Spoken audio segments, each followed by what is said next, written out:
오전 11시 청담 갤러리아 백화점 1층 로비. 눈부시게 빛나는 이탈리아산 대리석 바닥 위로 김선자 씨의 낡은 고무장화가 조심스럽게 미끄러졌다. 그녀의 손에 들린 대걸레는 마치 오랜 친구처럼 익숙하게 움직이며 방금 전 한 아이가 흘린 아이스크림 자국을 닦아내고 있었다. 백화점의 고요한 정적 속에는 명품 향수 냄새와 희미한 가죽 냄새, 그리고 선자 씨의 성실함이 배어 있었다. 그녀가 막 허리를 펴는 순간 날카로운 하이힐 소리가 정적을 깨고 다가왔다. 윤성그룹 김주영 상무의 아내였다. 머리부터 발끝까지 최신 명품으로 치장한 그녀는 마치 여왕처럼 거만한 표정으로 선자 씨를 위아래로 훑어보았다. 어머, 아직도 여기 있었네. 그녀의 목소리에는 얼음장 같은 경멸이 서려 있었다. 선자 씨는 반사적으로 허리를 숙였다. 네, 사모님. 곧 마무리하겠습니다. 마무리 무슨 마무리.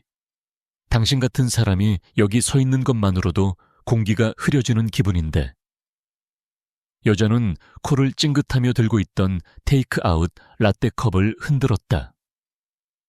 이런 비싼 커피 향도 당신 옆에만 오면 싸구려 냄새로 변한다니까.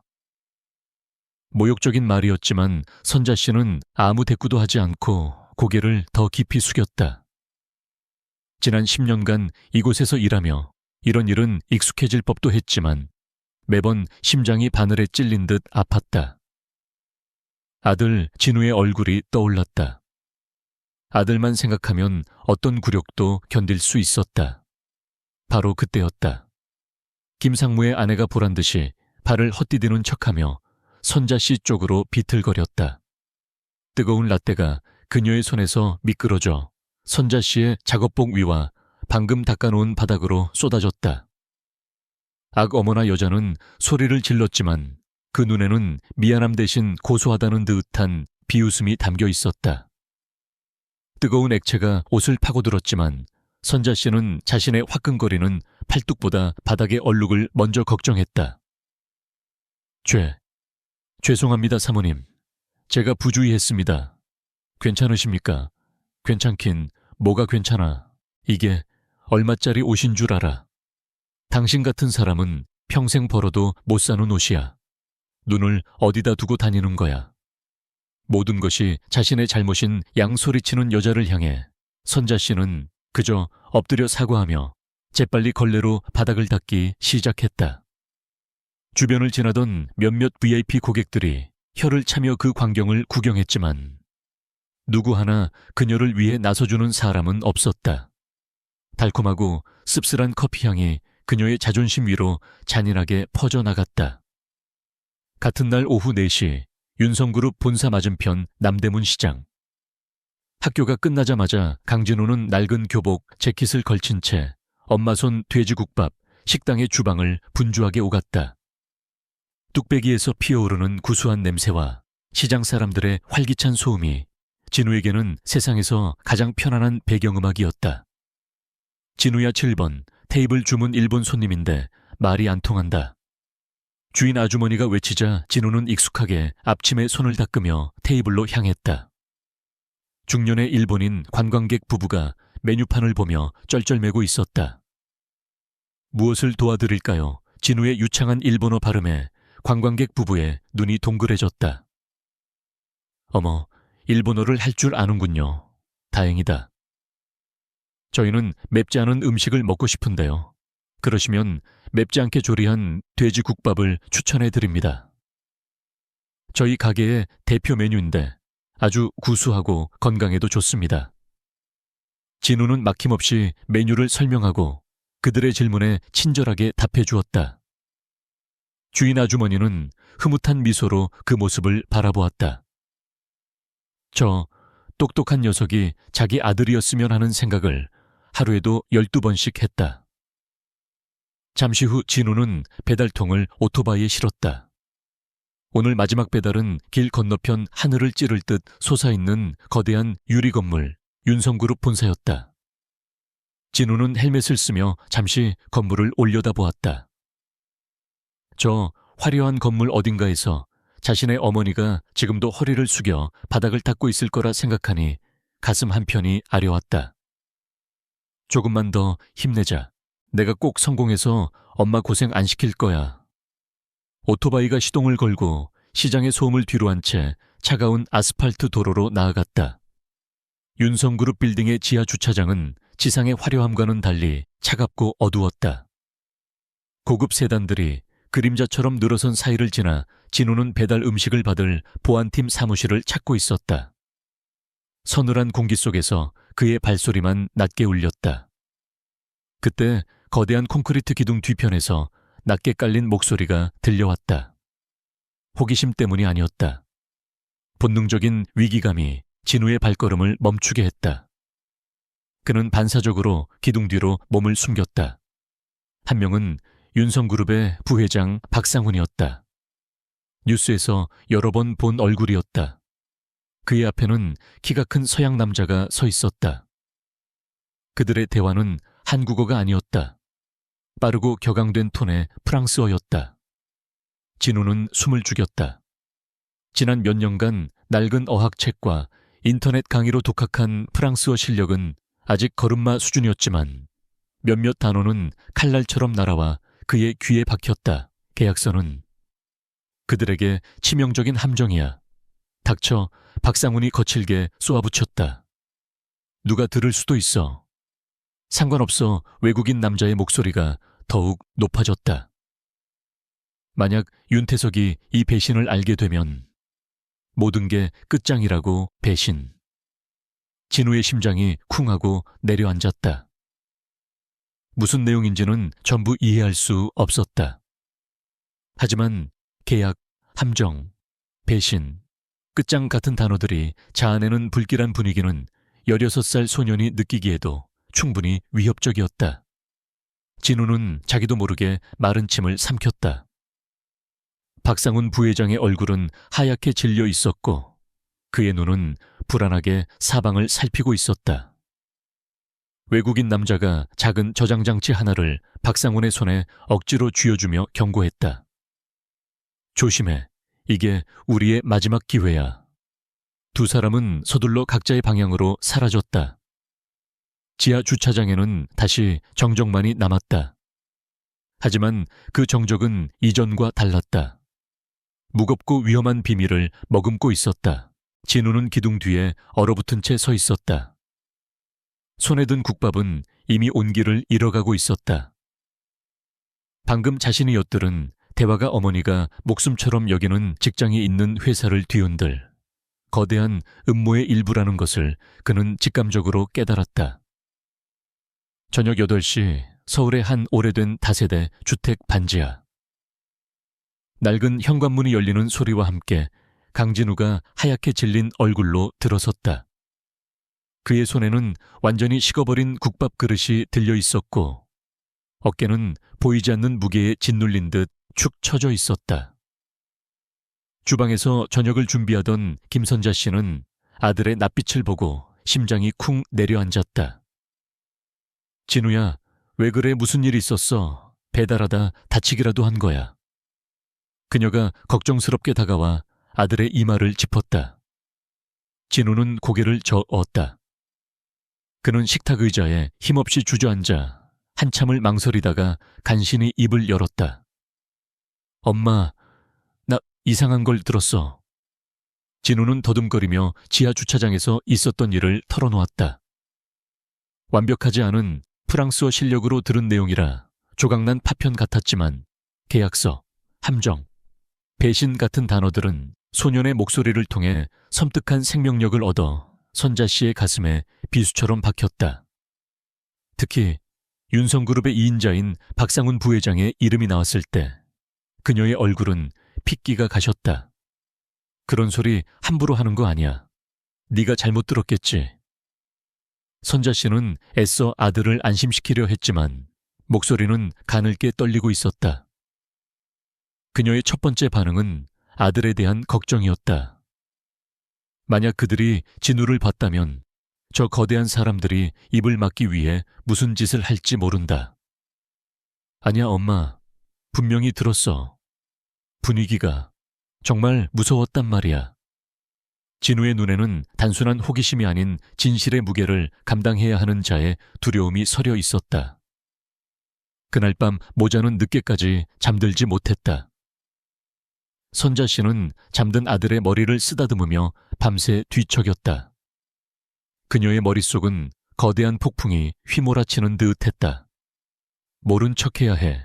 우린 힘없는 개미 같은 존재야. 저 사람들은 코끼리고. 잘못 밟히면 그대로 끝장이야. 두려움이 그녀의 온몸을 올감했다.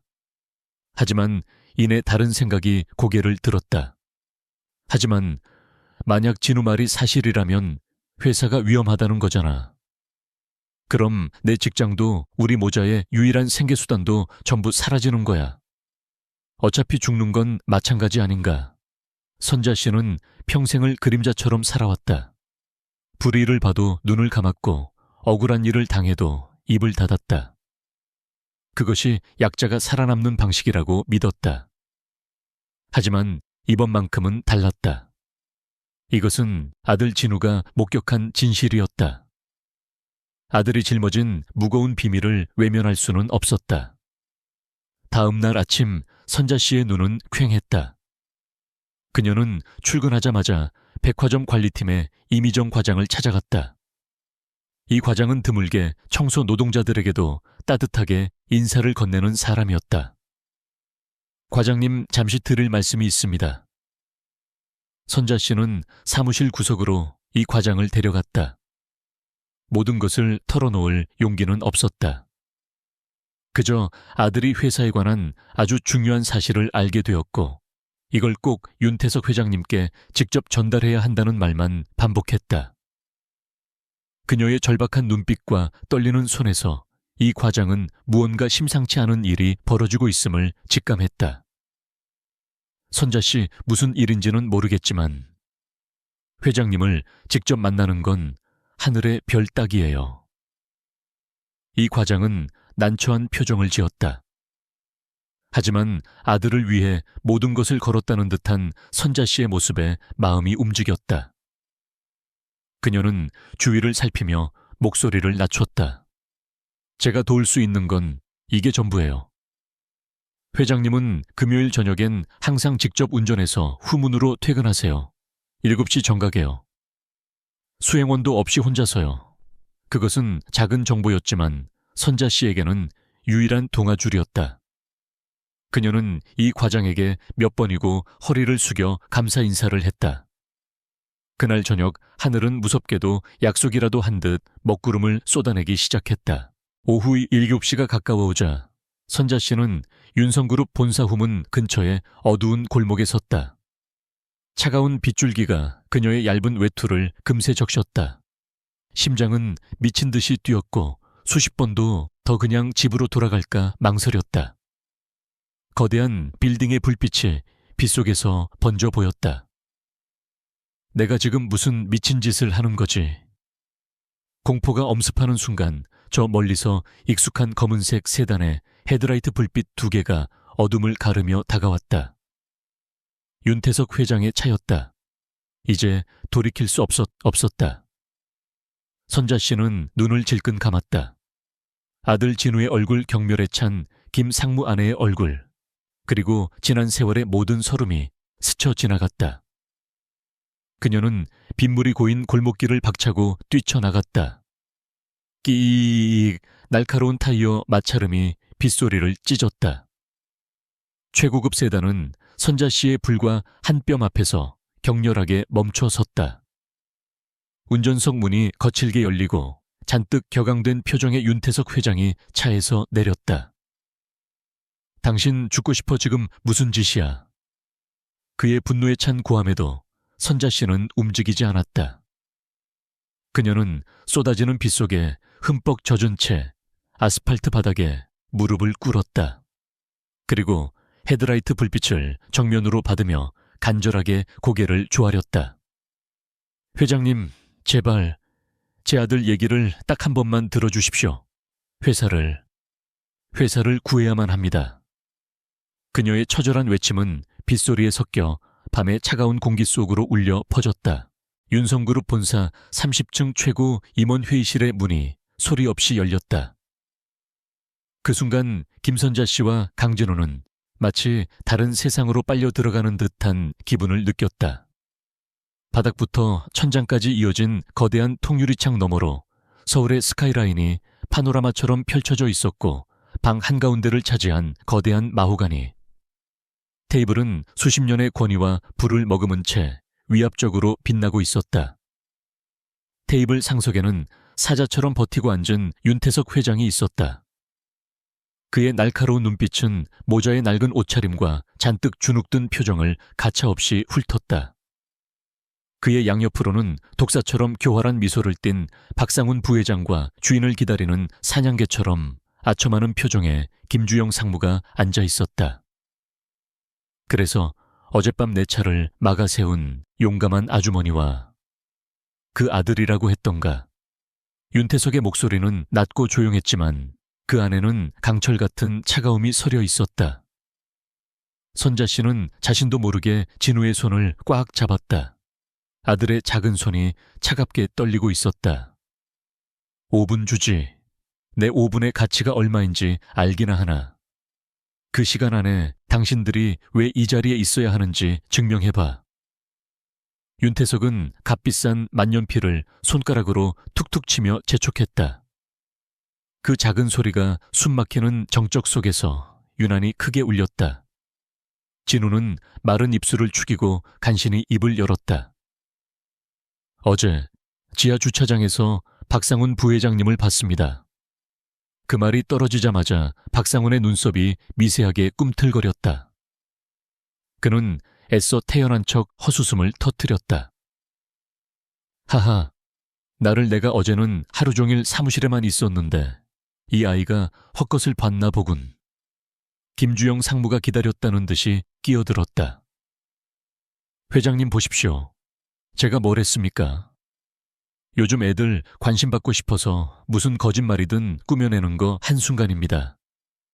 하물며 저런 반지하에 사는 애들이야 오죽하겠습니까? 그의 말은 진우뿐만 아니라 선자 씨의 가슴까지 후벼 팠다. 선자 씨는 무릎이라도 꿇고 싶은 심정으로 애원했다. 아닙니다, 회장님. 제 아들은 거짓말할 아이가 아닙니다. 정말입니다, 쉿. 윤태석이 손가락 하나를 들어 그녀의 말을 막았다. 그의 시선은 오직 진우에게만 고정되어 있었다. 계속해봐라. 진우는 다시 용기를 냈다. 외국 사람이랑 프랑스어로 대화하시는 걸 들었습니다. 계약서가 함정이고 배신이라는 그런 단어들이었습니다. 이번에는 박상훈의 얼굴이 순간적으로 굳었다. 하지만 그는 곧바로 노련하게 분노한 표정을 지어 보였다. 이게 정말... 회장님, 저 아이가 지금 저를 모함하고 있습니다. 제가 이 회사에 바친 세월이 20년입니다. 그런데 어디서 굴러먹었는지도 모를 꼬마 아이의 말을 믿으시는 겁니까? 박상훈의 격앙된 목소리에 회의실의 분위기는 더욱 험악해졌다. 윤태석의 얼굴에도 깊은 짜증이 어렸다. 그는 이 모든 것이 시간 낭비라는 결론을 내린 듯 보였다. 이제 됐네. 경비 불러서 저 모자 끌어내. 그 말이 떨어지는 순간 선자 씨의 세상이 무너지는 것 같았다. 하지만 진우는 포기하지 않았다.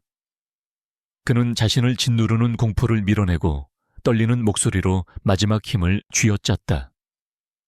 제가 9개의 언어를 할 줄 압니다. 그 순간 회의실에 있던 모든 소음이 멎었다. 잠시 후 김주영 상무가 배를 잡고 웃기 시작했다. 푸하하, 9개 야 꼬마야. 너 한국말이나 제대로 하고 그런 소리를 해라. 청소부 아들이 대학 교수라도 되는 줄 알겠네. 박상훈 역시 경멸적인 미소를 지으며 고개를 저었다. 하지만 윤태석은 웃지 않았다. 그는 여전히 진우를 꿰뚫을 듯이 쳐다보고 있었다. 그의 머릿속에서 어젯밤 빗속에서 처절하게 외치던 선자 씨의 모습과 지금 눈앞에서 두려움에 질려 있으면서도 눈빛만은 죽지 않은 소년의 모습이 겹쳐졌다. 알 수 없는 호기심과 뿌리 깊은 불신이 그의 내면에서 충돌했다. 윤태석은 자리에서 일어났다. 그는 옆에 있던 서류함에서 집채만한 서류 뭉치를 꺼내 쾅 소리가 나도록 테이블 위로 던졌다. 그것은 이번에 이탈리아 명품 브랜드를 인수하기 위한 계약서 원본이었다. 그는 턱짓으로 계약서를 가리켰다. 그의 눈에는 잔인한 시험관의 냉혹함이 번뜩였다. 네가 9개 언어를 할 줄 안다고 좋아. 윤태석의 목소리가 회의실 전체를 얼어붙게 만들었다. 그럼 이걸 번역해봐라. 단 한 장이라도 제대로 번역해낸다면 네 말을 믿어주지. 회의실의 공기는 팽팽하게 당겨진 활시위 같았다. 윤태석 회장의 냉혹한 명령이 끝나자 모든 시선은 작은 소년 강진우에게로 향했다. 그 시선들 속에는 경멸과 호기심, 그리고 일말의 잔인한 기대감까지 뒤섞여 있었다. 구석에 선 어머니 김선자 씨는 두 손을 가슴에 모으고 금방이라도 쓰러질 듯 위태롭게 서 있었다. 그녀의 눈에는 아들을 향한 안쓰러움과 함께 제발 이 끔찍한 시험에서 도망치길 바라는 간절함이 가득했다. 진우는 떨리는 손을 뻗어 괴물처럼 두꺼운 계약서 뭉치를 자기 앞으로 끌어당겼다. 종이의 차가운 감촉이 손끝을 통해 심장까지 파고드는 것 같았다. 시장 골목을 누비던 때와는 비교도 할 수 없는 압박감에 숨이 턱 막혔다. 시작해. 윤태석의 목소리가 얼음처럼 날아와 꽂혔다. 진우는 눈을 질끈 감았다가 떴다. 그리고 첫 페이지를 넘겼다. 빼곡하게 들어찬 영어 법률 용어들이 마치 암호처럼 눈앞에서 춤을 추었다. 하지만 그것은 진우가 지난 몇 년간 어둠 속에서 홀로 매달려온 세상이기도 했다. 그는 깊게 숨을 들이마셨다. 후. 내쉬는 숨과 함께 소년의 어깨를 짓누르던 공포가 조금씩 가라앉고 그 자리에는 칼날 같은 집중력이 서리기 시작했다. 제1조 계약의 목적. 본 계약은 윤성그룹과 이탈리아 벨라모다. 사간의 상호 발전적인 인수합병을. 진우의 입에서 흘러나오는 목소리는 작았지만 발음은 놀라울 정도로 명확했다. 막힘없이 이어지는 유창한 번역에 비웃음을 머금고 있던 김주영 상무의 입가가 미세하게 굳었다. 박상훈 부회장은 팔짱을 낀 채 여전히 여유로운 척했지만 그의 눈은 불안하게 흔들리고 있었다. 페이지가 넘어갈수록 진우의 번역 속도는 점점 빨라졌다. 단순한 단어의 나열이 아니었다. 그는 문맥의 뉘앙스와 법률적 의미까지 정확히 짚어내고 있었다. 제3조 1항입니다. 진우가 잠시 멈추고 특정 부분을 손가락으로 가리켰다. 인수 후 초기 1년간의 마케팅 비용은 상호 합의해 윤성그룹이 전액 부담한다. 그는 고개를 들었다. 여기 상호 합의라는 단어가 문제가 될 수 있습니다. 통상적으로 이런 경우 비용의 상한선이나 구체적인 산정 기준을 명시한 부속 합의서가 첨부되어야 합니다. 그게 없다면 벨라모다 측에서 청구하는 모든 비용을 우리가 일방적으로 수락해야만 하는 독소 조항이 될 수 있습니다. 말도 안 되는 소리 김주영이 반박했다. 우리 법무팀이 검토를 다 끝낸 사안이야. 꼬마가 뭘 안다고 조용히 해. 윤태석이 김주영의 말을 잘랐다. 그의 얼굴에서 처음으로 흥미롭다는 표정이 스쳐 지나갔다. 법무팀의 요약 보고서에서는 통상적인 마케팅 비용 부담 조항이라고만 되어 있던 부분이었다. 진우는 흔들리지 않고 다음 페이지로 넘어갔다. 그는 계약서의 거의 마지막 부분 아무도 신경 쓰지 않을 것 같은 작은 글씨의 부록으로 향했다. 부록 B7항입니다. 독일어로 작성되어 있습니다. 진우는 짧은 독일어, 문장을 소리내어 읽고는 곧바로 한국어로 번역했다. 제품의 초기 공급 지연 시 윤성그룹은 총 계약 금액의 5%에 해당하는 위약금을 즉시 지불해야 한다. 그 순간 김주영 상무의 얼굴이 하얗게 질렸다. 그는 자리에서 벌떡 일어날 뻔했다. 뭐라고? 아니야. 우리 요약본에는 분명 초기 공급액의 5%라고 되어 있었어. 총 계약 금액이 아니라 초기 공급액과 총 계약 금액은 하늘과 땅 차이였다. 수십억과 수천억의 차이였다. 작은 단어 하나가 회사의 명운을 가를 수 있는 치명적인 함정이었다. 회의실의 온도가 급격히 떨어지는 것 같았다. 윤태석은 아무 말 없이 만년필을 쥔 손에 힘을 주었다. 박상훈의 이마에서는 식은땀이 배어 나오기 시작했다. 비웃음은 완전히 사라졌다. 이제 그 누구도 진우를 청소부 아들로 보지 않았다. 진우는 천천히 고개를 들었다. 그의 눈에 더 이상 두려움은 없었다. 오히려 서늘한 확신이 자리 잡고 있었다. 그의 목소리는 이전보다 훨씬 차분하고 단단해져 있었다. 이것도 시작에 불과합니다. 소년의 말에 회의실의 모든 임원들이 숨을 삼켰다. 정말로 위험한 조항은 17페이지에 있습니다. 프랑스어로 쓰여 있습니다. 8년 전 어느 초등학교 운동장. 8살의 진우는 시끄러운 아이들 틈에서 벗어나 구석진 스탠드에 웅크리고 앉아 있었다. 다른 아이들이 축구공을 차며 소리 지르는 동안 그의 작은 손은 낡고 해진 여행 안내 책자를 소중하게 넘기고 있었다. 표지는 너덜너덜했고 모서리는 닳아 있었지만 그 안에는 진우가 한 번도 가본 적 없는 세상의 언어들이 가득했다. 야, 강진우 거지처럼 뭘 또 주워와서 보냐. 아이들이 그를 둘러싸고 놀려댔다. 주동자인 덩치 큰 아이가 진우의 손에서 책을 낚아챘다. 이게 다 뭐야, 알아듣지도 못하는 글자들 뿐이잖아. 이걸로 뭐하게 외국인한테 국밥이라도 팔게. 아이들의 비웃음 소리가 운동장에 울려 퍼졌다. 진우는 아무 말도 하지 않았다. 그저 입술을 굳게 다물고 자신의 유일한 보물을 빼앗기지 않으려는 듯 두 주먹을 꽉 쥘 뿐이었다. 그에게 그 낡은 책은 단순한 종이 뭉치가 아니었다. 자신을 둘러싼 가난과 무시라는 벽을 넘어설 수 있는 유일한 탈출구였다. 그때의 기억이 희미해지며 아이들의 조롱 섞인 얼굴 위로 회의실의 차가운 공기가 밀려들었다. 눈앞에는 경멸과 불신으로 가득 찼던 임원들의 얼굴이 있었다. 세상은 변하지 않았다. 장소와 사람만 바뀌었을 뿐 자신을 향한 시선은 여전히 똑같았다. 그래서 윤태석 회장이 참을성 없다는 듯이 재촉했다.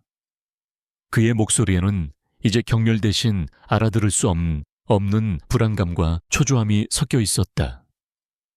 17페이지에 뭐가 있다는 거지? 진우는 다시 고개를 숙여 계약서에 시선을 고정했다.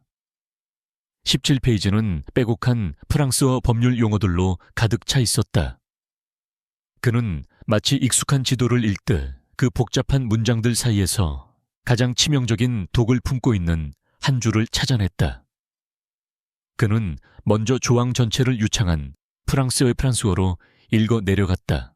회의실 안에 그 누구도 그 뜻을 알아듣지 못했지만 소년의 입에서 흘러나오는 이국적인 언어의 운율은 그 자체로 기묘한 긴장감을 자아냈다. 진우는 잠시 숨을 고른 뒤 그 문장을 번역했다. 윤성그룹은 벨라모다의 모든 미래 사업 제안에 대한 암묵적 우선 매수권을 졌다. 가농가. 암묵적 우선 매수권. 김주영 상무가 코웃음을 쳤다. 그게 무슨 대수라고. 그냥 그럴듯하게 포장한 말장난이겠지. 다른 임원들도 고개를 갸웃거렸다. 그들에게는 그저 또 하나의 복잡한 법률 용어일 뿐이었다. 하지만 진우는 고개를 저었다. 이건 말장난이 아닙니다. 진우의 목소리는 조용했지만 그 안에 담긴 무게는 회의실의 공기를 바꾸어 놓았다. 그는 임원들을 둘러보며 아주 오래전 남대문 시장에서 목격했던 한 장면을 떠올렸다.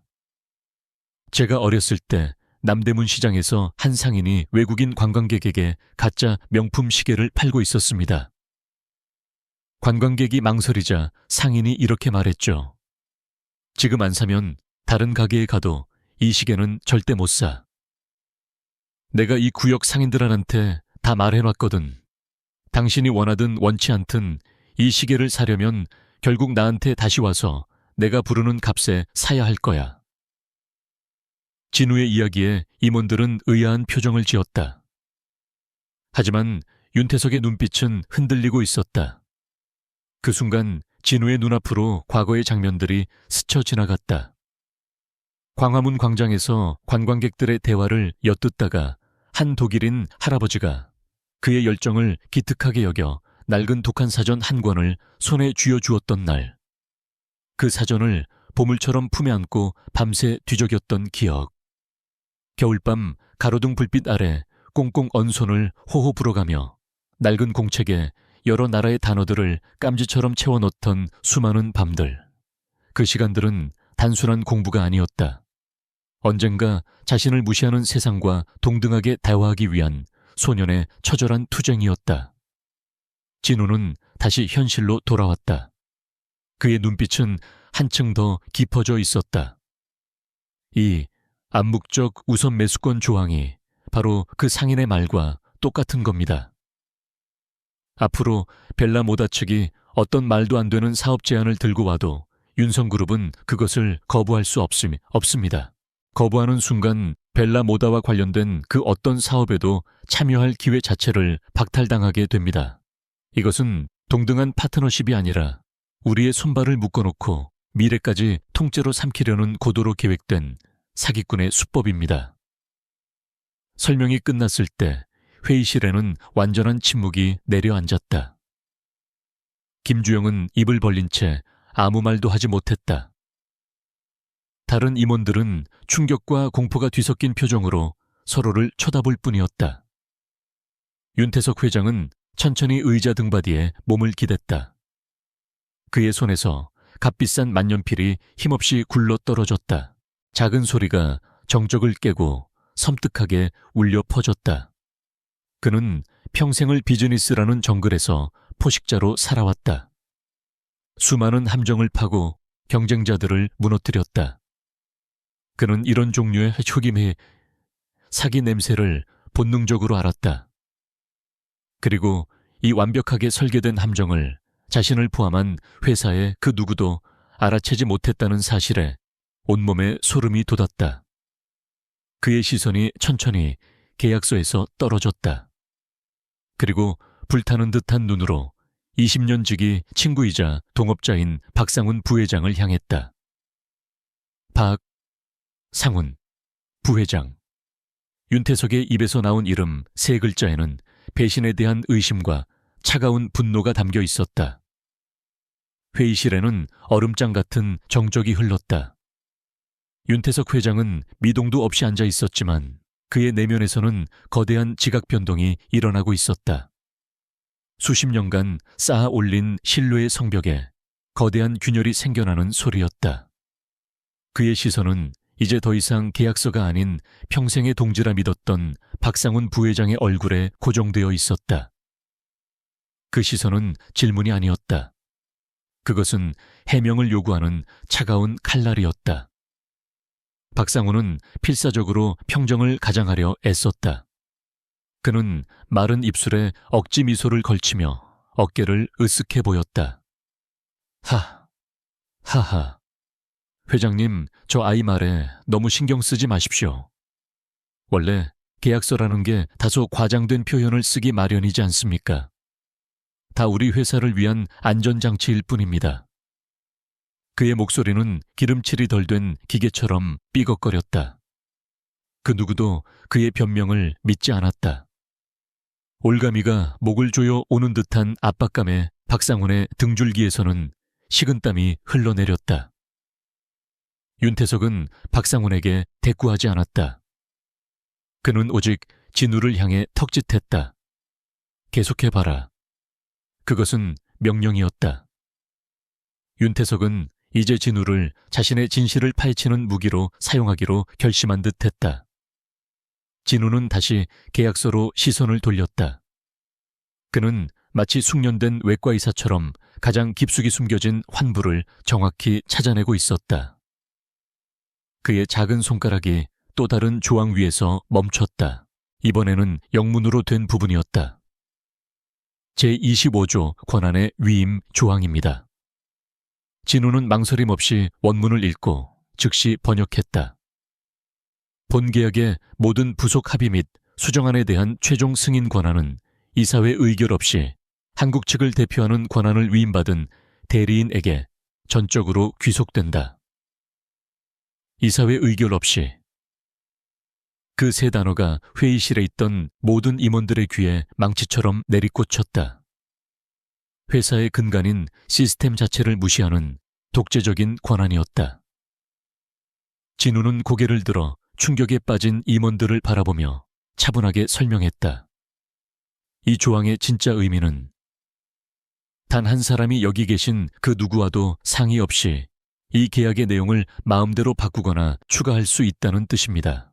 예를 들어 위약금을 10배로 올리거나 심지어는 회사 자산을 담보로 넘기는 내용의 부속 합의서에 도장을 찍어도 법적으로는 아무런 문제가 없게 되는 겁니다. 보이지 않는 칼날을 우리 스스로의 목에 들이대는 것과 같습니다. 설명이 끝나자 회의실은 술렁이기 시작했다. 이것은 단순한 실수가 아니었다. 명백한 배임 행위이자 회사를 통째로 누군가에게 넘기려는 악의적인 의도가 아니고서는 설명할 수 없는 조항이었다. 윤태석 회장이 마침내 입을 열었다. 그의 목소리는 분노로 낮게 잠겨 있었다. 누구야? 그는 박상훈을 쏘아보며 물었다. 그 권한을 위임받은 대리인이라는 게 대체 누구냐고 박상훈은 대답하지 못했다. 그는 그저 고개를 숙인 채 떨고 있을 뿐이었다. 그때 진우가 계약서 뭉치 아래에 깔려있던 얇은 서류 한 장을 조심스럽게 꺼내 들었다. 그것은 몇 주 전 본계약에 앞서 체결된 양해각서 MOU였다. 본계약서의 위압적인 두께에 가려져 아무도 중요하게 생각하지 않았던 종이었다. 진우는 그 양해각서의 마지막 페이지를 펼쳤다. 그곳에는 2개의 서명란이 있었다.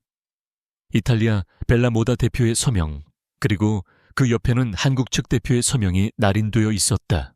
진우는 더 이상 아무 말도 하지 않았다. 그는 그저 작은 손가락으로 한국 측 서명란을 조용히 가리켰다. 모든 임원들이 자리에서 일어나다시피 그곳으로 시선을 집중했다. 박상훈의 얼굴에서는 마지막 핏기마저 완전히 사라졌다. 소년의 맑은 목소리가 얼어붙은 정적을 갈랐다. 이 서명은 진우는 잠시 숨을 골랐다. 박상훈 부회장님의 것입니다. 침묵은 산산조각 났다. 가장 먼저 정적을 깬 것은 박상훈 부회장이었다. 그는 자리에서 벌떡 일어나 의자가 뒤로 넘어가는 것도 아랑곳하지 않았다. 그의 얼굴은 붉게 달아올라 있었고 20년간 유지해온 냉철한 포커페이스는 온데간데 없이 사라져 있었다. 이게 무슨 짓이야? 그의 날카로운 고함이 회의실 전체를 울렸다. 그는 진우를 잡아먹을 듯이 노려보며 손가락질했다. 저 버러지 같은 놈이 지금 날 모함하는 겁니다. 회장님, 저런 근본도 없는 놈의 말을 믿고 20년 지기인 저를 의심하시는 겁니까? 그의 분노는 너무나 격렬해서 오히려 연기처럼 보였다. 하지만 그 영희 속에는 발각된 자의 처절한 공포가 새우며 있었다. 윤태석 회장은 미동도 하지 않았다. 그는 박상훈의 발악을 지켜보지도 진우를 쳐다보지도 않았다. 그의 시선은 오직 양해각서 위뱀처럼 또아리를 튼 박상훈의 서명 위에 고정되어 있었다. 마치 그 서명이 살아 움직이며 자신을 비웃는 것만 같았다. 서명. 직접 한 개 맞나? 윤태석의 목소리는 지하실의 냉기처럼 차갑게 흘러나왔다. 박상훈은 순간 할 말을 잃었다. 그는 자신을 향한 의심의 화살을 진우에게 돌리려 했지만 윤태석은 그럴 틈을 주지 않았다.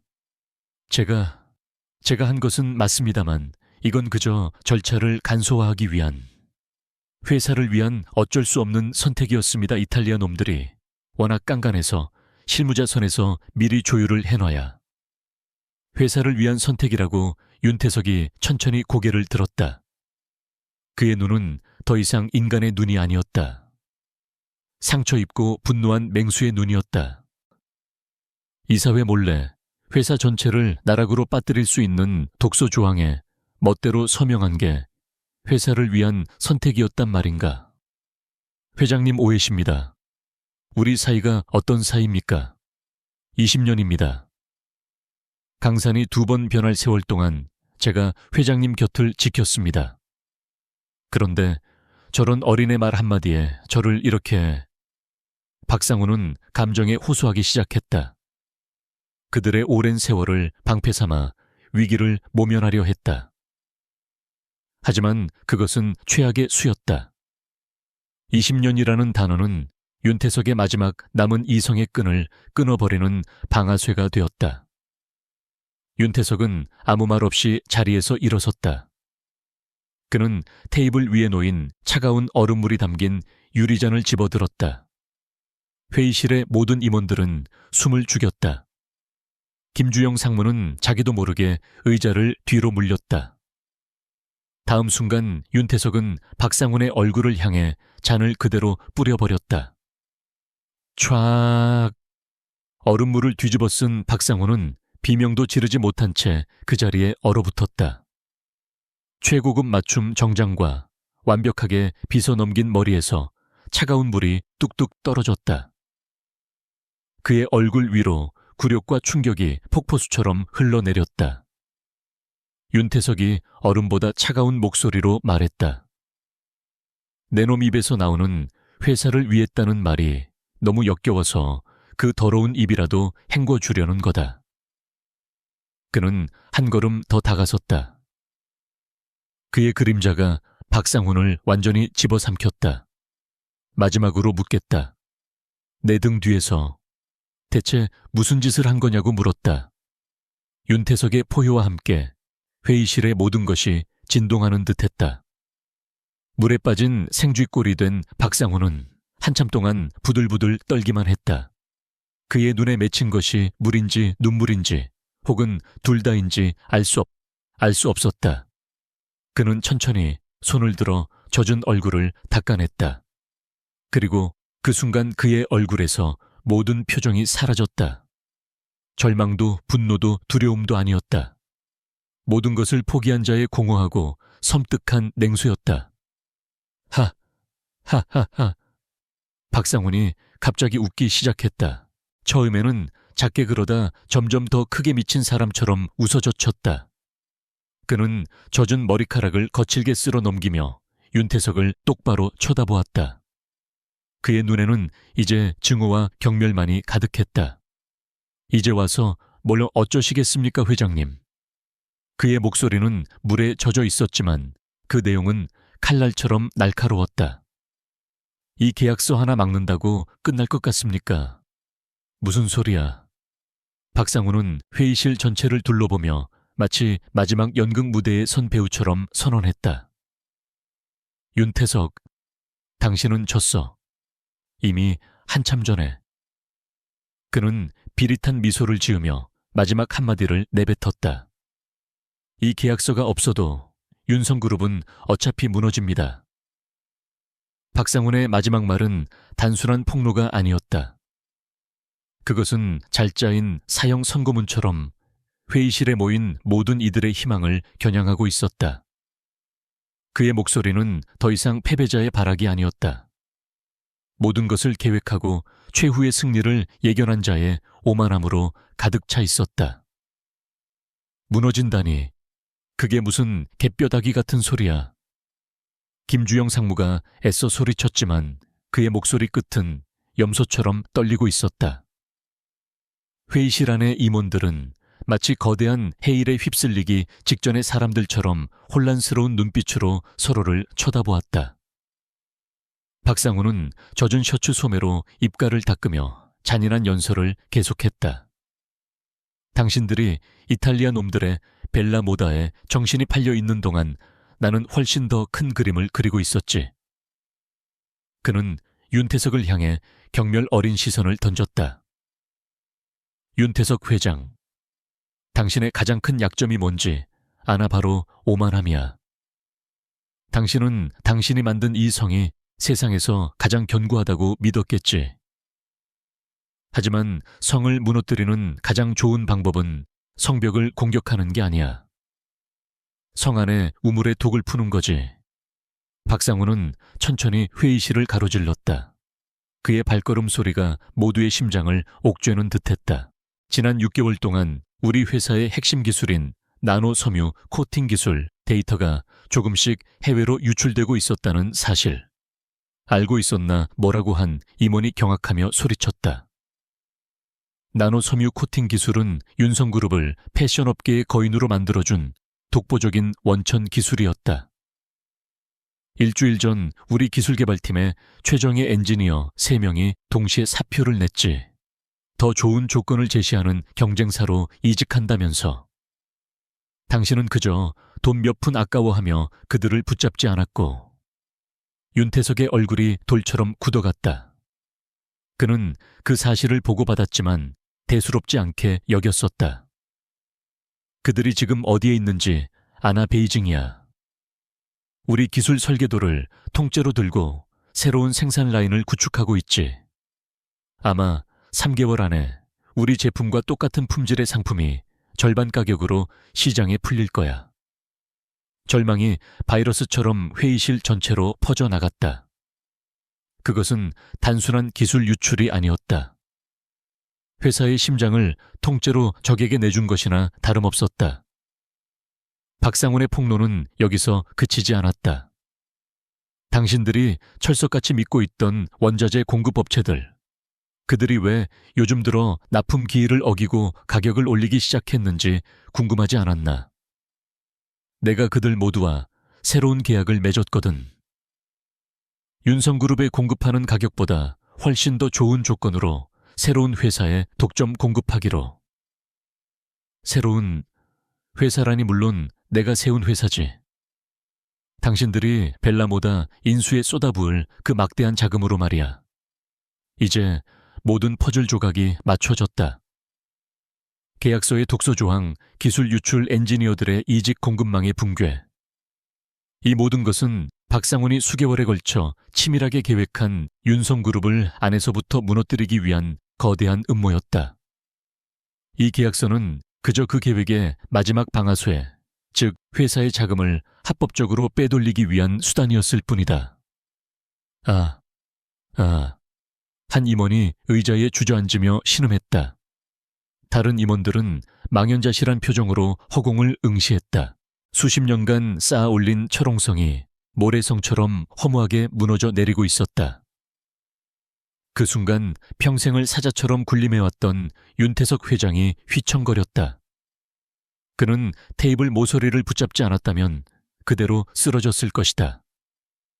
그의 얼굴에는 분노보다 더 깊은 완전한 패배감이 드리워져 있었다. 그는 적의 칼에 쓰러진 것이 아니었다. 자신의 심장을 겨눈 가장 믿었던 형제의 비수에 쓰러진 것이다. 선자 씨는 구석에서 이 모든 광경을 지켜보며 두 손으로 입을 막았다. 아들이 거대한 음모의 실체를 밝혀냈지만 그 결과는 회사를 구하는 것이 아니라 이미 죽어가고 있었다는 사실을 확인시켜준 것뿐이었다. 그녀는 겁에 질려 아들의 팔을 꼭 붙잡았다. 차라리 아무것도 모르는 편이 나았을지도 모른다는 끔찍한 후회가 밀려왔다. 회의실은 시체들만 남은 전쟁터처럼 완전한 절망과 침묵에 잠식당했다. 모두가 끝이라고 생각했다. 바로 그때였다. 모두의 시선에서 벗어나 묵묵히 계약서의 마지막 페이지까지 넘기고 있던 작은 그림자. 강진우가 천천히 고개를 들었다. 그의 얼굴에는 다른 임원들과 같은 절망이나 공포가 없었다. 대신 가장 어두운 터널의 끝에서 희미한 빛 한 줄기를 발견한 듯한 기묘한 집중력이 서려 있었다. 소년의 작지만 또렷한 목소리가 무덤 같은 침묵을 깨고 울려 퍼졌다. 회장님, 진우의 목소리는 떨리지 않았다. 아직 방법이 있을지도 모릅니다. 진우의 목소리는 작았지만 절망으로 가득 찬 회의실의 무거운 공기를 가르는 유일한 소리였다. 그 소리는 마치 칠흑 같은 어둠 속에서 성냥을 긋는 소리 같았다. 모든 시선이 일제히 소년에게로 향했다. 그들의 눈에는 희망보다 의심과 불신이 먼저 담겨 있었다. 가장 먼저 반응한 것은 박상훈이었다. 그는 코웃음을 치며 진우를 조롱했다. 방법 하꼬마야, 지금 네가 뭘 안다고 주둥이를 놀리는 거냐. 이건 어른들의 전쟁이야. 이미 끝났다고. 그의 말에 몇몇 임원들도 동조하듯 힘없이 고개를 끄덕였다. 지금 이 상황은 한 아이의 치기 어린 지혜로 뒤집을 수 있는 수준이 아니었다. 회사의 심장과 팔다리가 모두 잘려나간 상태였다. 하지만 윤태석은 달랐다. 그는 낭떠러지 끝에 매달린 사람이 지푸라기라도 잡는 심정으로 진우를 바라보았다. 말해봐라. 무슨 방법이지? 진우는 흔들리지 않고 윤태석의 눈을 똑바로 마주보았다. 그리고는 모두의 예상을 깨고 그를 이 자리로 끌고 온 원흉인 계약서 뭉치를 손가락으로 가리켰다. 이 안에 답이 있습니다. 그 종이 쪼가리가 답이라고 김주영 상무가 신경질적으로 반문했다. 그것 때문에 우리가 이 꼴이 됐는데 맞습니다. 진우가 차분하게 대답했다. 이 계약서는 우리를 죽이기 위한 독약입니다. 하지만 세상의 모든 독은 어떻게 쓰느냐에 따라 약이 되기도 합니다. 진우는 자리에서 일어섰다. 작은 체구였지만 그 순간만큼은 회의실 안 그 누구보다도 거대해 보였다. 박상훈 부회장님의 계획은 완벽했습니다. 기술을 빼돌리고 사람을 빼가고 공급망을 무너뜨렸죠. 하지만 이 모든 계획을 완성시키기 위해서는 마지막 한 가지가 필요했으니 했습니다. 바로 또 돈입니다. 회사의 자금을 합법적으로 빼돌릴 명분. 그래서 이 계약서가 필요했던 겁니다. 그는 잠시 숨을 골랐다. 회의실의 모든 이들이 그의 다음 말을 기다리고 있었다. 바로 그 점이 그들의 가장 큰 약점입니다. 그들은 너무 서둘렀고 너무 탐욕스러웠습니다. 그래서 이 계약서를 너무나도 완벽한 함정으로 만들었습니다. 누가 봐도 사기이고 누가 봐도 불공정한 악의로 가득 찬 문서로요. 그래서 어쩌란 말이냐. 윤태석이 쉰 목소리로 물었다. 진우의 눈이 날카롭게 빛났다. 이 사실을 세상에 전부 공개하는 겁니다. 뭐라고 미쳤어? 김주영이 기겁하며 소리쳤다. 그랬다간 우리 회사의 신용도는 바닥으로 떨어질 거고 온갖 소송에 휘말려 회사는 지금보다 더 빨리 망할 거야. 아니요. 진우가 단호하게 말했다. 망하는 것은 우리가 아니라 이탈리아 벨라모다와 그 뒤에 있는 투자자들입니다. 생각해 보십시오. 세계적인 명품 브랜드가 한국의 유서 깊은 기업을 상대로 이런 사기 계약을 꾸몄다는 사실이 알려지면 어떻게 될까요? 그들의 주가는 폭락할 겁니다. 국제적인 비난 여론에 휩싸이게 되겠죠. 어떤 기업이 앞으로 그들을 믿고 거래하려 하겠습니까? 그들이 가장 두려워하는 것은 돈 몇 푼 손해보는 것이 아니라 수십 년간 쌓아온 그들의 명성에 흠집이 가는 것입니다. 그것은 역발상이었다. 자신들의 약점과 치부를 가장 강력한 무기로 삼아 적의 심장을 겨누는 전략. 강자는 약자가 방역하지 못할 것이라 믿지만 모든 것을 잃은 약자는 때로는 상상도 못할 방식으로 싸운다는 것을 그들은 계산하지 못했다. 회의실에는 다시 한번 침묵이 흘렀다. 하지만 이전의 절망적인 침묵과는 달랐다. 그것은 가능성을 가늠해보는 긴장감 넘치는 침묵이었다. 윤태석은 자리에서 일어나 창가로 걸어갔다. 그의 등 뒤로 무너져 내린 서울의 야경이 펼쳐져 있었다.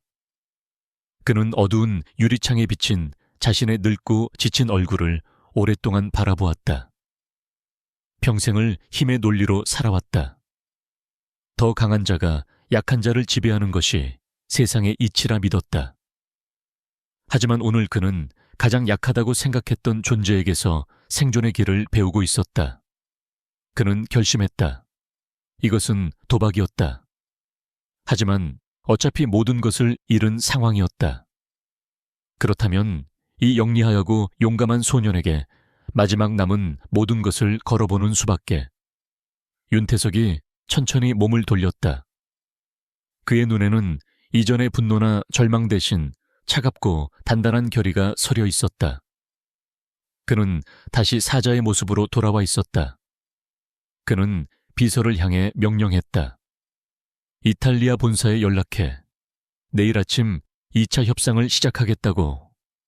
그리고 그는 회의실의 모든 임원들과 구석에 서 있는 선자 씨와 이 모든 기적의 시작점인 소년을 둘러보며 선언했다.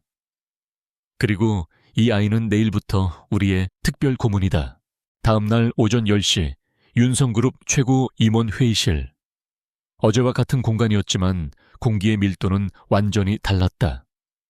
어제의 절망과 혼란은 사라지고 그 자리에는 폭풍전야 같은 팽팽한 긴장감이 감돌고 있었다. 윤성그룹의 임원들은 굳은 표정으로 자리를 지키고 있었고 그들의 시선은 한 곳에 모여 있었다. 테이블 한쪽에 마련된 작은 의자. 그곳에는 말끔하게 다려진 교복을 입은 강진우가 앉아 있었다. 소녀는 어젯밤 늦게까지 계약서와 관련 법규들을 검토하느라 눈이 퀭했지만 그 눈빛만큼은 새벽의 별처럼 맑고 날카로웠다. 회의실 문이 열리고 이탈리아 벨라모다의 대표단이 들어섰다. 어제 주차장에서 박상훈과 밀담을 나누던 프랑스인 남자, 딱딱한 인상의 독일인 남자, 그리고 모든 것을 꿰뚫어 보는 듯한 차가운 눈빛의 미국인 여성 법률 고문이었다. 그들의 얼굴에는 승자의 여유와 오만함이 가득했다. 박상훈이 제거된 것은 예상 밖이었겠지만 이미 깔아놓은 거미줄이 워낙 촘촘했기에 윤성그룹이 저항하리라고는 꿈에도 생각하지 않는 듯 했다. 그들은 협상 테이블에 앉자마자 윤성그룹 측 임원들을 훑어보았다. 그리고 마침내 그들의 시선이 생뚱맞게 자리를 차지하고 있는 진우에게 닿았다. 미국인 여성이 인상을 찌푸리며 물었다. 저 아이는 누구죠? 이런 중요한 자리에 견학이라도 온 겁니까? 윤태석 회장이 무표정한 얼굴로 대답했다. 우리의 특별 고문이요. 언어와 관련된 문제에 대해 조언을 해줄 사람이니 신경 쓰지 마시오. 특별 고문이라는 말에 대표단은 어이없다는 듯 피식 웃었지만 더 이상 문제 삼지는 않았다. 그들에게 진우는 그저 윤성그룹의 마지막 발악 혹은 기행 정도로 보일 뿐이었다. 본격적인 협상이 시작되었다. 예상대로 가장 먼저 포문을 연 것은 프랑스인 대표였다. 그는 유려하고 빠른 프랑스어로 자신들의 입장을 쏟아내기 시작했다. 박상훈과의 사전 합의는 유효하며 기술 유출이나 공급망 문제 등은 모두 윤성그룹 내부의 문제일 뿐 계약과는 별개라는 궤변이었다. 그는 윤성그룹이 지금이라도 계약을 이행하는 것만이 유일한 살 길이라며 은근한 협박을 덧붙였다. 통역사가 그의 말을 더듬거리며 통역하려는 순간이었다. 그럴 필요 없습니다. 진우가 나지막이 말했다. 모든 시선이 다시 진우에게로 쏠렸다. 소녀는 자리에서 일어나 프랑스인 대표를 똑바로 쳐다보았다. 그리고 그의 입에서 조금 전 프랑스인이 말했던 것과 똑같은 속도와 억양의 완벽한 프랑스어가 흘러나왔다. 당신의 말은 우리가 당신들의 집에 불을 질렀지만 집이 불타는 것은 당신들 사정일 뿐이니 우리는 예정대로 당신들의 집을 헐값에 사겠다는 뜻으로 들리는군요. 맞습니까? 회의실의 공기가 순간 얼어붙었다.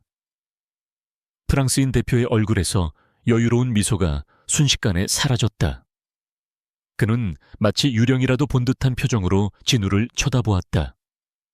자신의 교활한 의도가 저 어린 소년의 입을 통해 이토록 적나라하게 까발려지리라고는 상상도 못했을 것이다. 윤성그룹 임원들 사이에서는 나지막한 탄성이 터져 나왔다. 이것이 바로 어젯밤 진우가 제시했던 전략의 시작이었다.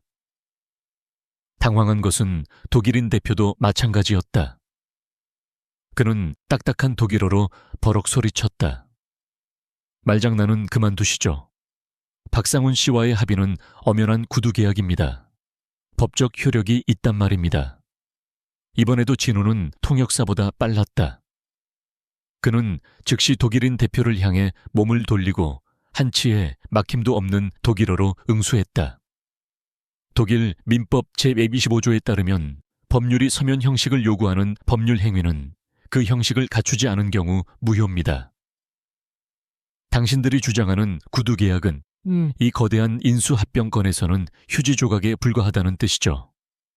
독일인인 당신이 누구보다 더 잘 알 텐데요. 독일인 대표의 얼굴은 시뻘겋게 달아올랐다. 그는 무언가 반박하려 했지만 자신의 나라 법조항까지 정확히 꿰고 있는 소년 앞에서 입을 뗄 수가 없었다. 체스판은 순식간에 뒤집혔다. 지금까지 상황을 냉정하게 지켜보던 미국인 여성 법률 고문이 마침내 입을 열었다. 그녀의 목소리는 얼음처럼 차가웠다. 애송이의 재롱은 잘 봤어요. 하지만 당신들은 아주 중요한 사실을 잊고 있군요. 그녀는 서류 가방에서 한 뭉치의 서류를 꺼내 테이블 위로 던졌다. 이건 당신들 회사의 내부 기술 자료와 공급망 계약서 사본입니다. 우리가 이걸 언론에 공개하면 당신들 회사는 사기 계약 시비는커녕 부실 경영과 주가 조작 혐의로 먼저 공중분해될 겁니다. 선택하세요. 우리의 노예가 될지 아니면 시장의 쓰레기가 될지. 그것은 최후의 일격이었다. 회의실 안에는 다시 절망적인 기운이 감돌기 시작했다. 하지만 진우는 흔들리지 않았다. 오히려 그는 기다렸다는 듯이 작은 미소를 지었다. 드디어 본색을 드러내시는군요.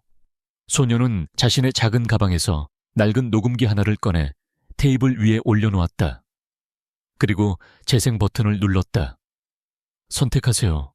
우리의 노예가 될지 아니면 시장의 쓰레기가 될지. 녹음기에서는 조금 전 미국인 여성이 말했던 협박이 토시 하나 틀리지 않고 선명하게 흘러나왔다. 진우가 차가운 목소리로 말했다. 대한민국 형법 제213조 협박죄입니다. 방금 당신의 발언은 우리 회사를 상대로 한 명백한 범죄 행위입니다. 낡은 녹음기에서 흘러나오는 자신의 목소리를 듣는 순간 얼음처럼 차갑던 미국인 여성 법률 고문의 얼굴이 처음으로 무너져 내렸다. 그녀의 눈이 경악과 분노로 가늘어졌다. 다른 두 대표 역시 하얗게 질린 얼굴로 녹음기와 진우를 번갈아 쳐다보았다. 그들은 자신들이 쳐놓은 덫에 스스로 발을 들인 꼴이었다. 이건 불법 녹취야. 야, 법정에서 증거로 인정되지 않아. 미국인 여성이 다급하게 외쳤다. 법률가로서의 마지막 자존심이었다. 하지만 진우는 침착하게 고개를 저었다. 공개된 장소에서의 대화 녹취는 불법이 아닙니다, 변호사님. 그리고 저희는 이걸 법정에 가져갈 생각도 없습니다. 그는 녹음기를 끄며 말을 이었다. 이 녹취 파일의 사본은 이미 국내외 주요 언론사 몇 군데에 이메일로 발송되었습니다.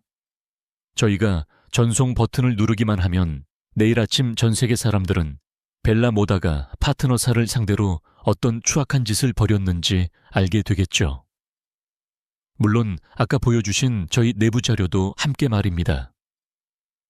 그것은 공묘를 무기로 한 벼랑 끝 전술이었다.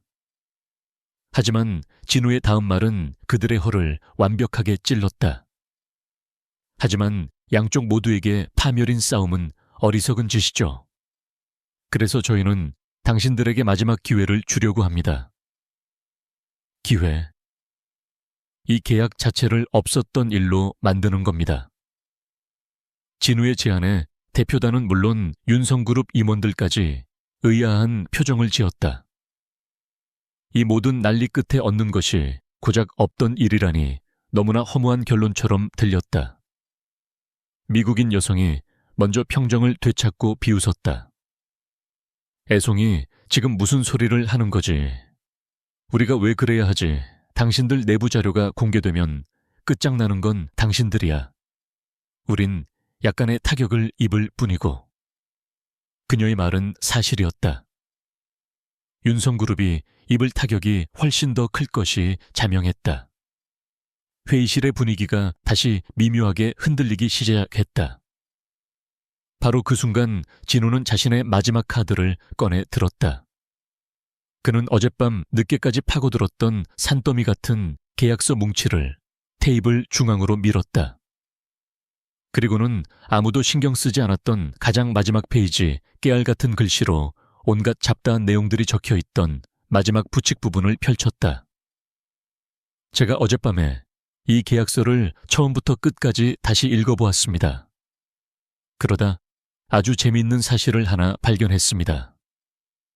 진우의 작은 손가락이 페이지의 가장 구석진 곳 이탈리아어로 쓰인 아주 짧은 한 문장을 가리켰다. 그것은 괄호 안에 들어가 있어 마치 본문과는 상관없는 사족처럼 보이는 문장이었다. 진우는 먼저 이탈리아어 원문을 천천히 그리고 명확하게 읽었다. 그리고 그는 숨막히는 정적 속에서 그 문장을 한국어로 번역했다. 이 계약은 소년의 목소리가 회의실 전체를 장악했다. 정식 서명 시점에 재직 중인 법적 대리인의 최종 비준을 거친 후에만 효력이 발생한다.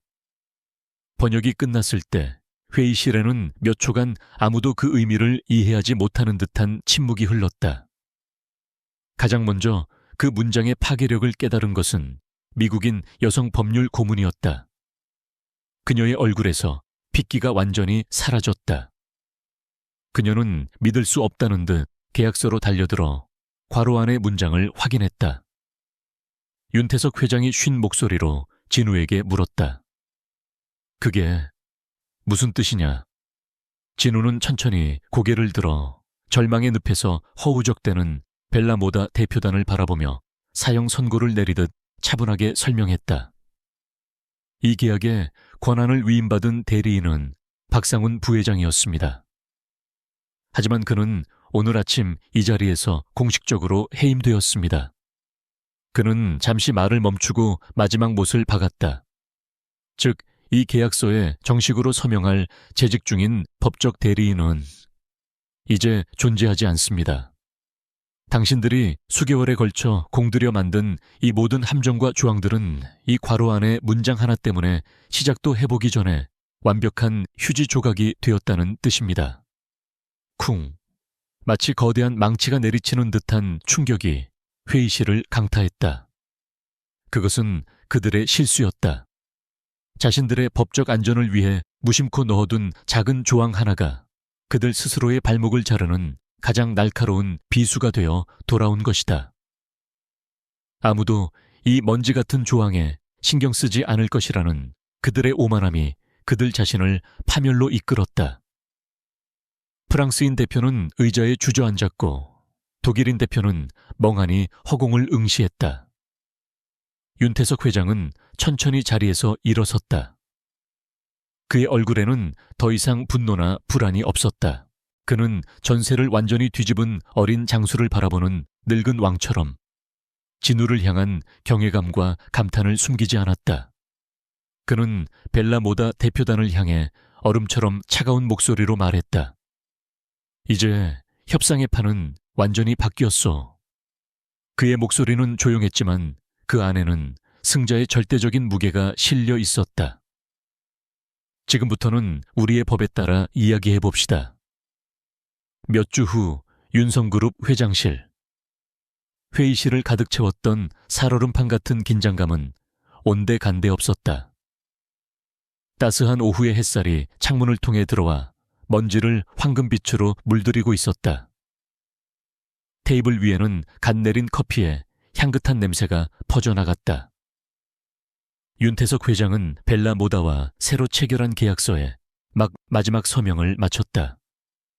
그것은 지난번에 노예 문서와는 비교도 할 수 없는 상호 존중과 동등한 이익 분배를 원칙으로 하는 깨끗하고 공정한 파트너십 계약이었다. 벨라 모다 측은 괄호 안에 마침표라는 치명적인 실수 앞에서 모든 것을 포기할 수밖에 없었다. 한편 박상호는 배임 및 기술 유출 혐의로 검찰 조사를 받고 있었다. 그가 20년간 쌓아 올린 모든 것은 한순간에 잿더미가 되어 사라졌다. 계약이 끝나자 윤태석은 집무실 창가에 서서 서울의 풍경을 말없이 내려다보고 있는 진우에게 다가갔다. 소년의 어깨는 몇 주 전보다 한 뼘은 더 자란 듯 보였다. 저 아래를 보렴 진우야. 윤태석이 나지막이 말했다. 저 수많은 불빛 속에서 사람들은 저마다의 전쟁을 치르며 살아간다. 나도 평생을 이 정글에서 이기기 위해 싸워왔지. 하지만 나는 가장 중요한 것을 잊고 있었다. 그는 진우의 어깨에 따뜻하게 손을 얹었다. 가장 강한 무기는 돈이나 권력이 아니라 진실을 볼 줄 아는 눈이라는 것을 말이다. 네가 그걸 내게 가르쳐 주었다. 진우는 아무 말 없이 그저 옅게 미소 지었다. 윤태석은 책상으로 돌아가 서류 봉투 2개를 꺼내 들었다. 하나는 진우에게, 다른 하나는 진우의 뒤에 조용히 서 있던 어머니 김선자 씨에게 건넸다. 이건... 선자 씨가 조심스럽게 봉투를 열었다. 그 안에는 윤성그룹 해외사업부 소속 정규직 관리직 임명장이 들어있었다. 그녀의 눈이 믿을 수 없다는 듯 커졌다. 평생을 청소 노동자로 살아온 그녀에게는 꿈에서도 상상해 본 적 없는 일이었다. 박상훈 때문에 생긴 해외 공급망의 구멍을 메우려면 여러 나라의 사람들과 소통할 수 있는 능력이 필요합니다. 어머님께서는 아드님을 통해 세상의 어떤 전문가보다도 더 값진 소통의 지혜를 이미 체득하고 계십니다. 부디 저희 회사를 위해 그 지혜를 빌려주십시오. 윤태석의 진심 어린 말에 선자 씨는 끝내 눈물을 터뜨렸다. 진우의 봉투 안에는 국내 최고로 손꼽히는 국제학교의 입학 허가서와 전액 장학금 증서가 들어있었다. 내 재능을 더 이상 거리에서 썩혀서는 안 된다. 이 나라를, 아니 이 세상을 위해 더 크게 쓰도록 하거라. 그게 내가 너에게 받은 빚을 갚는 유일한 방법이다. 바로 그때 윤태석의 책상 위 화상 전화가 울렸다. 화면에는 잔뜩 풀이 죽은 얼굴의 아들 윤현우가 나타났다. 아버지 용돈이 다 떨어졌는데. 윤태석은 예전 같았으면 버럭 소리를 질렀겠지만 오늘은 달랐다. 그는 화면 속 아들을 지그시 바라보며 난생 처음으로 진지하고 따뜻한 목소리로 말했다. 현우야, 돈은 이제부터 내 스스로 벌어보거라. 대신 내가 너에게 돈보다 더 중요한 것을 가르쳐주마. 그는 카메라를 돌려 방 안에 서 있는 진우와 선자 씨의 모습을 비추었다.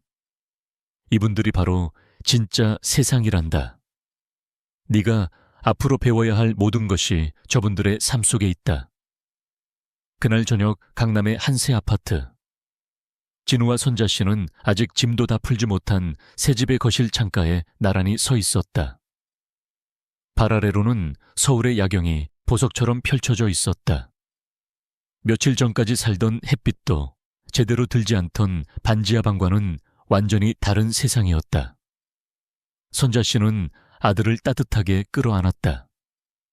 그녀의 눈에서는 행복의 눈물이 끊임없이 흘러나왔다. 고맙다 아들아. 정말 고맙다. 내가 한 거 없어 엄마. 난 그냥 내가 배운 대로 했을 뿐이야. 진우가 쑥스러운 듯 대답했다. 아니야. 선자 씨는 아들의 얼굴을 두 손으로 감쌌다. 너는 세상을 바꾼 거야. 적어도 엄마의 세상은 네가 완전히 바꾸어 놓았어. 돈이나 지위가 아니라 정직과 용기가 가장 위대하다는 것을 몸소 보여줬잖니. 진우는 어머니의 품에 안겨 창밖을 바라보았다. 저 멀리 동쪽 하늘에서 어둠을 밀어내고 새로운 날의 여명이 밝아오고 있었다. 그것은 단순한 아침이 아니었다. 모든 것을 잃었던 사람들에게는 희망의 새벽이었고, 모든 것을 가졌지만 길을 잃었던 사람에게는 성찰의 새벽이었으며, 거리의 작은 도서관에서 꿈을 키우던 한 소년에게는 마침내 활짝 열린 미래의 새벽이었다. 그렇게 서울의 새벽은 모두에게 각기 다른 의미로, 그러나 똑같이 눈부시게 밝아오고 있었다.